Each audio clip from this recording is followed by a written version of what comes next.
Have you ever stopped to wonder if what we call normality isn't, in fact, the most dangerous form of madness? From an early age, we're taught that sanity means adaptation, that being well is fitting in, keeping pace with the world without questioning it. But perhaps the real question isn't whether the individual is unwell, but whether society itself hasn't lost its mind. Look around. We see people running endlessly, schedules overflowing with obligations, eyes glued to glowing screens, hearts numbed by constant distractions. We live in a culture that celebrates exhaustion as a virtue and condemns silence as laziness. Productivity has become morality. Presence has become performance. And the most unsettling part? We call all of this normal. But what if this is the true psychosis? Not the isolated breakdowns of those who deviate from the norm, not the delusions of those who reject order, but the disciplined, meticulously organized madness of an entire collective. Erich Fromm once wrote that a society can be as sick as an individual. In the Sane society, he warned us against the dangerous idea that mental health is merely conformity. To adapt to a sick society does not make anyone healthy, it only makes them complicit in its pathology. Think with me. If a single person lived the way society as a whole lives, how would we diagnose them? Imagine someone who can't stop, who always demands more, who consumes without reflection, who cannot sit in silence, who constantly wears masks of performance.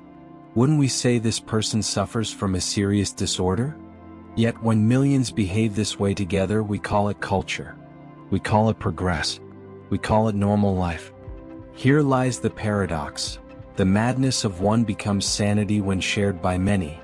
And when delusion is experienced en masse, it stops being seen as delusion. It starts to be considered reality. The collective mind has always been fragile. Carl Jung warned of this when he spoke of the collective shadow, the dark impulses, the suppressed fears that societies project outward.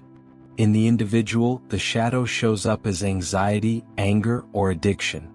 In the collective, it manifests as wars, mass hysteria, cultural idolatries, and trends that, under the guise of elevating life, reduce us to soulless cogs. But there is an even more dangerous detail.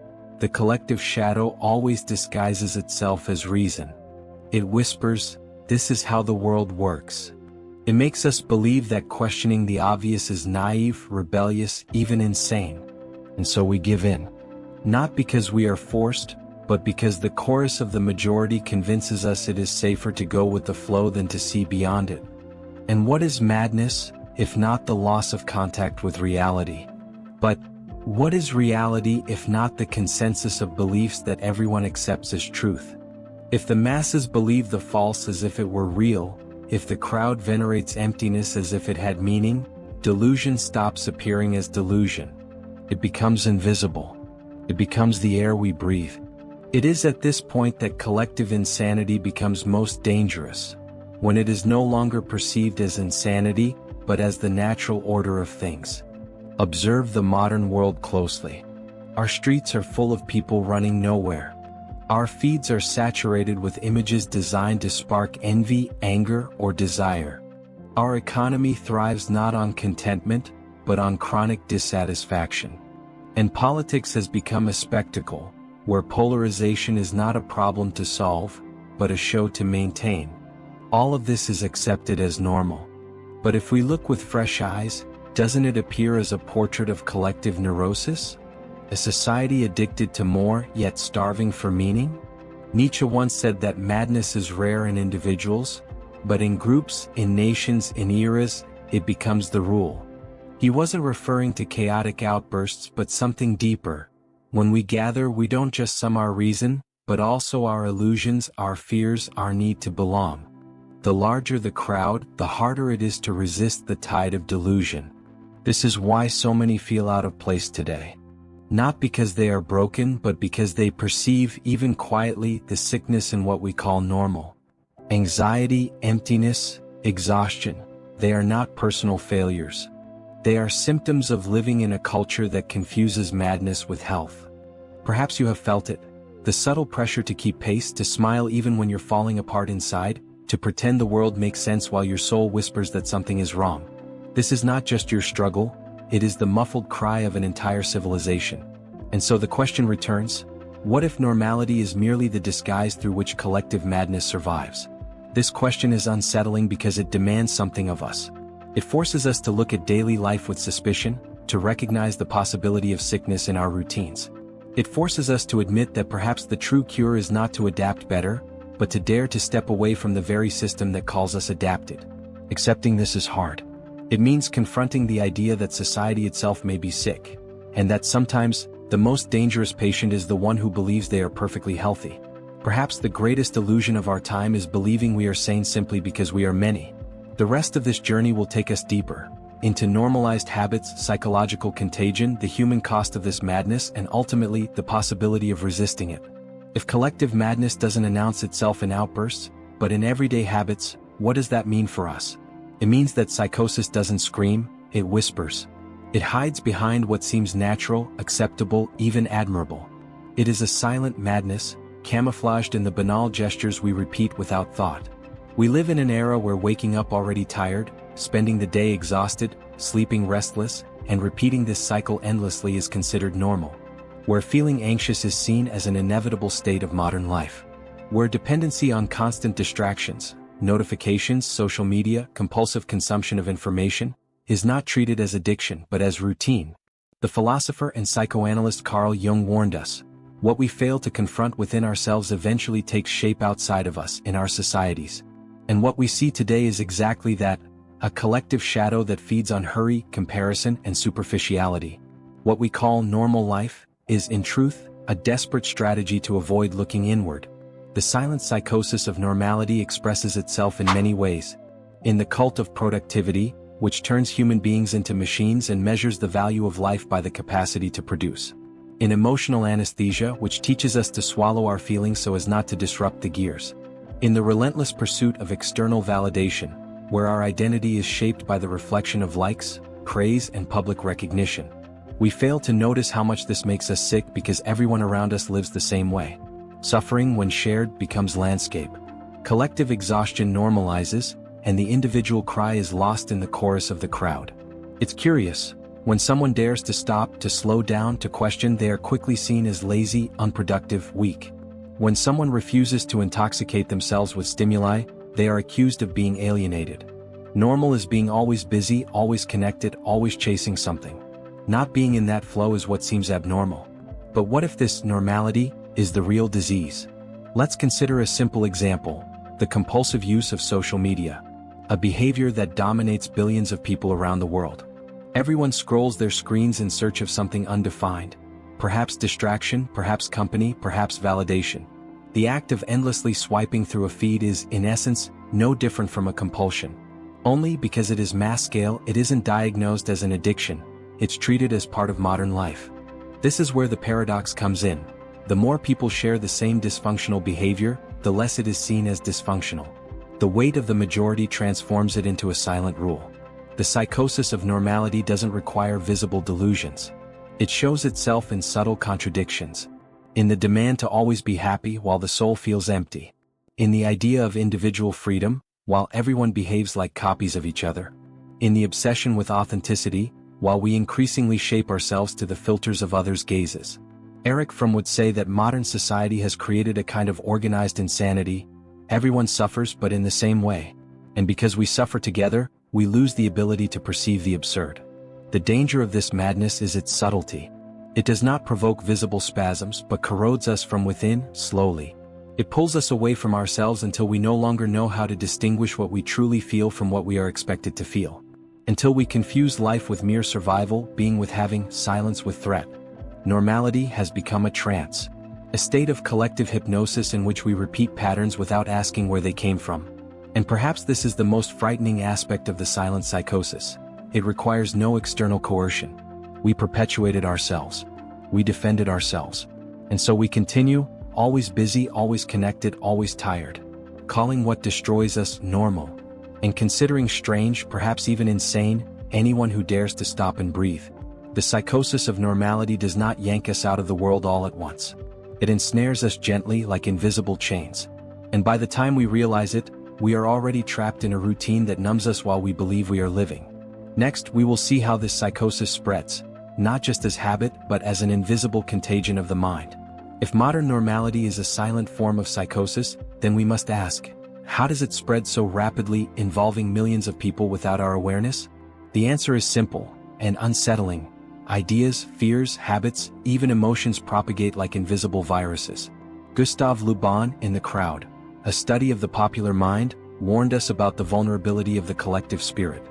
He observed that, when gathered in crowds, individuals lose part of their rationality, becoming receptive to suggestions, fads, and impulses they would never accept alone. Today, this dynamic hasn't changed, it has merely found new channels. We live in a world saturated with information. Every news feed, every social network, every online debate acts like a global nervous system, transmitting emotional stimuli instantly. A collective feeling, fear, anger, euphoria, can sweep across the planet in seconds, involving millions without anyone knowing where it came from or why it spread. And so, patterns of dysfunctional behavior become naturalized. Collective anxiety becomes the norm, compulsive consumption an acceptable routine, the pressure for validation a universal expectation. Before we know it, millions share the same delusions without questioning them. The contagion is invisible, but its effects are devastating. Zygmunt Bauman would call this liquid modernity. Constant uncertainty keeps us on edge, and our minds, tired of deciding, seek security in shared patterns. The collective offers the comfort of repetition. Going with the flow is easier than resisting. Yet in this conformity, freedom and sanity are lost. The invisible contagion requires no enforcement. It thrives on what we desire most: belonging. Our need to be accepted makes us vulnerable to behaviors, beliefs, and emotions that do not truly belong to us. We adopt harmful habits because millions around us do. We inherit fears that are not ours because they seem natural, legitimate, even obligatory. And the more we are exposed to this contagion, the harder it is to escape. Every social network, every conversation, every news story reinforces the pattern. What began as an individual idea transforms into consensus, into norm. And consensus, as we have seen, has the power to render madness invisible.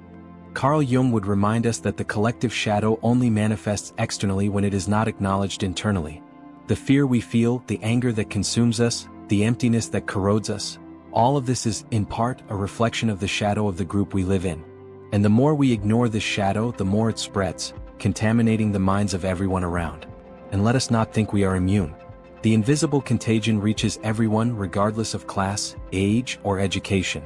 It infiltrates subtly, in shared moods, in language, in social expectations. Before we know it, we begin reproducing behaviors, feelings, and beliefs we didn't even know we possessed, convinced that they are natural, ours, normal. This is why collective psychosis is so difficult to combat. It isn't a matter of educating, warning, or persuading. It manifests in the micro-choices of daily life, in what we consume, what we desire, what we share. It feeds on distraction and conformity. It grows stronger when we believe we are merely going with the natural flow of life. But there is a way out, however faint. Recognizing that our emotions and behaviors can be influenced by the collective is the first step. Observing our own thoughts and discerning what is genuinely ours versus what is external contagion allows us to create a space of lucidity.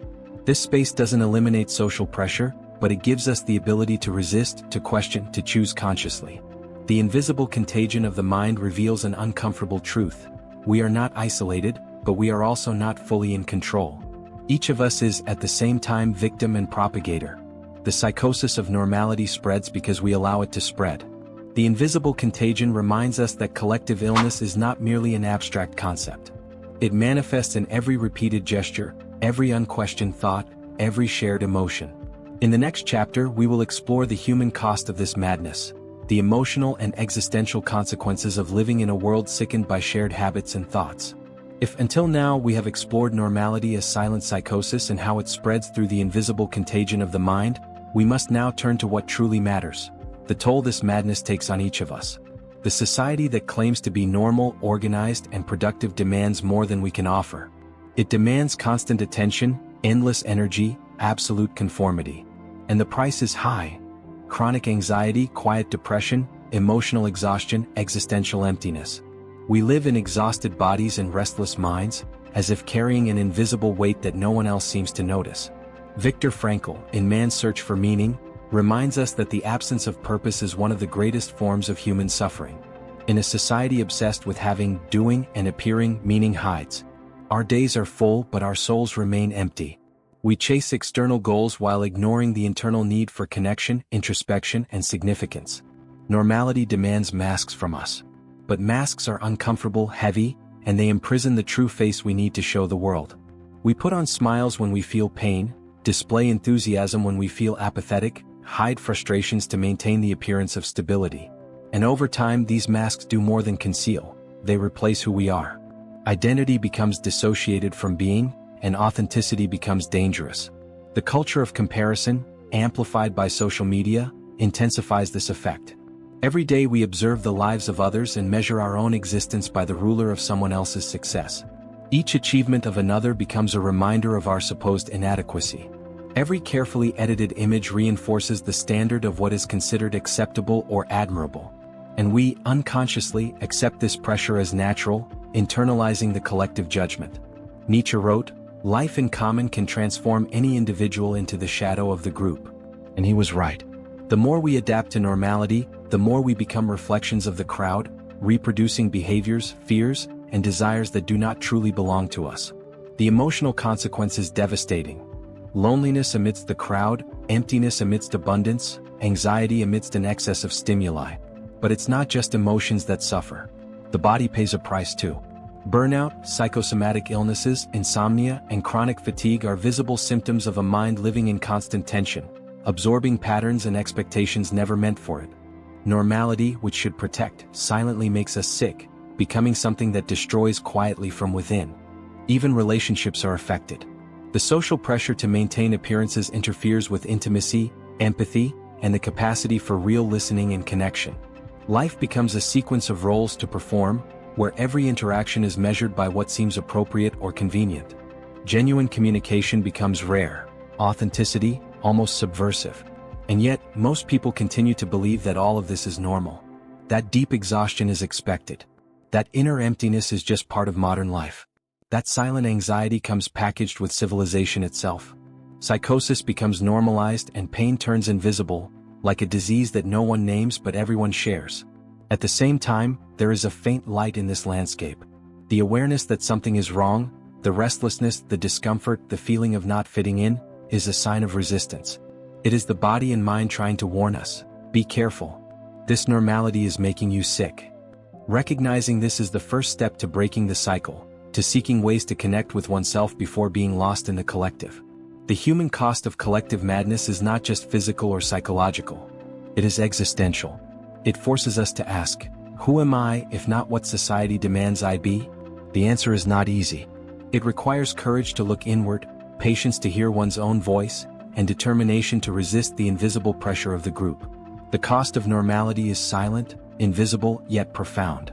It touches body, mind, and soul, and it perpetuates as long as we remain unaware of the collective contagion. In the next chapter, we will explore lucidity as resistance, showing how it is possible to preserve sanity amid the madness that surrounds us. If debilitating normality dominates daily life and the invisible contagion of the mind spreads habits and fears, one fundamental question remains: how can we preserve sanity in a world that insists on confusing it with madness? The answer, while simple in theory, is challenging in practice. Lucidity is an act of resistance. Resistance does not mean confronting the world head-on, nor rejecting everything collective. It means, first and foremost, observing with clarity, questioning invisible patterns, and consciously choosing how to position ourselves in relation to them. Nietzsche reminded us, the individual has always had to struggle not to be crushed by the tribe. This struggle is not only external. It is internal, silent, daily. It is the decision not to yield to the invisible pressures that push us toward conformity, not to accept as absolute truth what has been constructed to trap us. Lucidity begins with awareness. Recognizing that our thoughts and emotions can be influenced by the collective is the first step to reclaiming control. It is understanding that the anxiety we feel, the constant dissatisfaction, the relentless desire for approval, often, do not fully belong to us. They are echoes of the silent psychosis in which we live. A lucid mind questions, observes, and chooses. It allows itself to slow down, to feel without judgment, to reflect without fear of seeming different. It perceives that silence is not weakness, introspection is not laziness, and authenticity is not disobedience. On the contrary, these are instruments of preservation. Erich Fromm would say that true freedom lies in awareness, not merely in doing as one pleases. Resisting collective psychosis is not purposeless rebellion. It is the courage to create space between what is imposed on us and what we genuinely feel. It is deciding, even in silence, that our life will have its own meaning. Lucidity also demands social courage. The lucid individual often feels out of place, misunderstood. Being different can be uncomfortable, but it is in that discomfort that mental health resides. Feeling strange or alienated is often a sign of sanity amidst collective madness. Moreover, lucidity manifests in concrete actions. Choosing to slow down, temporarily disconnecting from social media, reflecting on one's own habits, prioritizing real relationships over digital images, cultivating practices that strengthen inner awareness. Every conscious choice is a small act of resistance against debilitating normality. Carl Jung would remind us of the importance of acknowledging our own shadow. Understanding our fears, impulses, and repressed patterns gives us autonomy. Lucidity arises when we are not merely reflections of the collective, but conscious observers of ourselves and the world around us. And paradoxically, this resistance does not isolate us completely. It connects us more deeply with our own essence, with people who share a similar quest, and with the genuine meaning of life. While the masses remain anesthetized, lucidity flourishes in the space of questioning, introspection, and conscious choice. The challenge is constant. The modern world pressures, seduces, and conditions. But each moment of awareness is a silent victory. Every decision to observe before reacting, to think before reproducing patterns, to feel before acting, is an act of sanity in a sea of conformity. Lucidity is not a weapon against the world, it is a deep listening to oneself. It is realizing that disagreeing with normality does not mean weakness but resistance. In the next chapter, we will conclude this reflection by returning to the initial question, contemplating the paradox of normalized madness, leaving the viewer with an open and provocative conclusion. We return to the question that began our journey: what if normality is not sanity? If we look closely, we see that the greatest paradox of our time is this: while the world believes it is sane, it falls silently ill. And those who perceive this sickness may be considered different, strange, or even insane in the eyes of the majority. The society we call normal lives under invisible rules that shape thoughts, emotions, and behaviors. Every collective habit, every social pressure, every cultural expectation functions like a delicate yet powerful web that traps bodies and minds, while everyone believes they are free. Nietzsche reminds us that the crowd has the power to crush individuality. Yet there is a paradoxical beauty in this. Lucidity, though rare and often solitary, is a form of resistance. Being conscious amid collective madness is a small victory, a light that challenges the silent darkness of the group. Carl Jung would say that recognizing the collective shadow is recognizing your own shadow. What we see in the world, anxiety, competition, superficiality, is a reflection of what exists within us, and at the same time, a projection of what everyone projects. The paradox is that healing may come precisely from the individual who dares to look inward, to question, to resist. Viktor Frankl reminds us that meaning is not given by the world but created by each of us. While society falls ill trying to impose standards of happiness, success, and belonging, every conscious act of authenticity is an act of sanity. Choosing to think, feel, and act with awareness is choosing one's own freedom. And so we arrive at the crucial point: the insanity of normality is invisible, silent, but not absolute. It perpetuates because we become accustomed to it, because we compare, reproduce patterns, follow the collective flow without questioning. Yet there is always a choice, even a small one, to notice, resist, and create space for authenticity and meaning. So, if you felt discomfort throughout this reflection, if you noticed that parts of what we live in society do not resonate with your own essence, know this: perhaps you are not sick. Perhaps, paradoxically, you are one of the few lucid minds in a world that calls itself normal but suffers silently within. The great question remains open. To what extent are we willing to recognize the psychosis that surrounds us? To what extent do we dare to deconstruct the normality that traps us and seek a way of life that honors our mind and soul? If the whole of society falls ill, perhaps the true cure lies in those who dare to appear sick in the eyes of the world. Consciousness is silent but powerful. To question, to slow down, to resist the invisible pressure of normality, these are the first steps toward reclaiming sanity.